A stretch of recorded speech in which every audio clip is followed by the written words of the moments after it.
चलो दोस्तों, शुरू करते हैं आज की एक कहानी के साथ। इस कहानी में क्या होता है कि मेरे दादा ये बोलते हैं कि बेटा अपने गांव में एक चीज से पंगा मत लेना। तो मैं सोचता हूँ कि भाई ऐसा क्या चीज है जिससे पंगा नहीं लिया जाए। तो मैं बोलता, दादा ऐसा क्यों बोल रहे हैं, क्या चीज है जिससे मैं पंगा ना लूं? तो दादा बोलते हैं कि गांव का बैल रामू।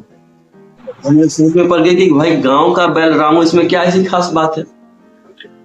अब रामू का जो व्यक्तित्व था वो बैल कम और गांव का नेता ज्यादा था। वो खेतों में ऐसे दौड़ता था कि जैसे कि वो कोई ओलंपिक का पदक लेकर दौड़ रहा है।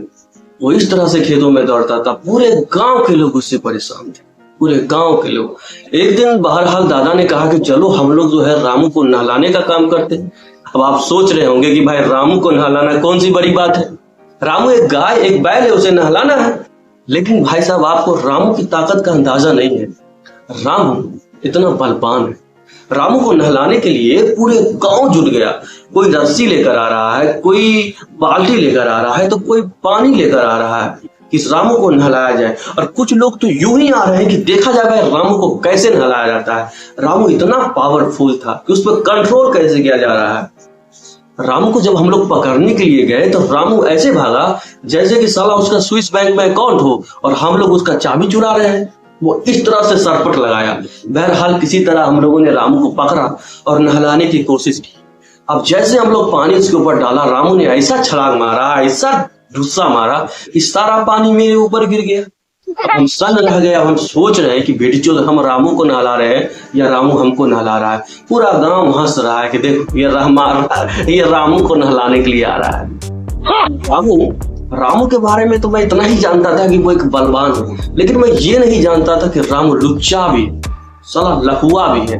नहलाने के क्रम में एक गाय माता की आवाज आ जाती है।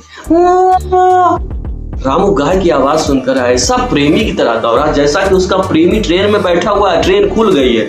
इतना रफ्तार दौड़ा, हम लोग उसके पीछे दौड़ रहे हैं। सारा गांव का लोग उसके पीछे दौड़ रहा है। अब रामू भाग रहा है, मैं उसके पीछे भाग रहा हूँ, मेरे पीछे पूरा गांव भाग रहा है। ऐसा लग रहा था जैसे कोई फिल्म का शो चल रहा है। मैं रामू के पीछे, मेरे पीछे पूरा गांव। चलते चलते रामू एक गड्ढे में गिरा, ठप।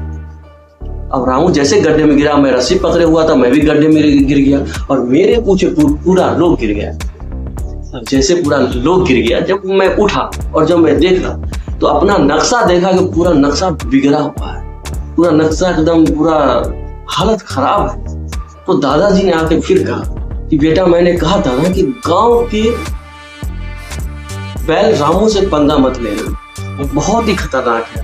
तो मैं आपसे भी कहना चाहता हूं कि अगर आपके यहाँ भी रामू जैसा कोई बंदा है या कोई चीज भी है तो उससे आप पंगा ना लें, क्योंकि वो आपको अंत में दुख ही देकर जाएगा।